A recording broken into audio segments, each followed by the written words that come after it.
Aí o cara trouxe o carro, falou que tava com barulhinho, olha só a situação. Porra. Aqui é aquela tal de que o pessoal acha que os carros são como As lanchas. as lanchas. As motos são como jet skis. É, E os gordos são como os banhistas. não. Os gordos são como as baleias. Os gordos são como as baleias. E não foi só duas bielas.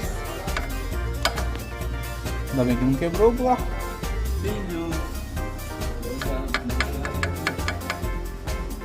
Duas bielas.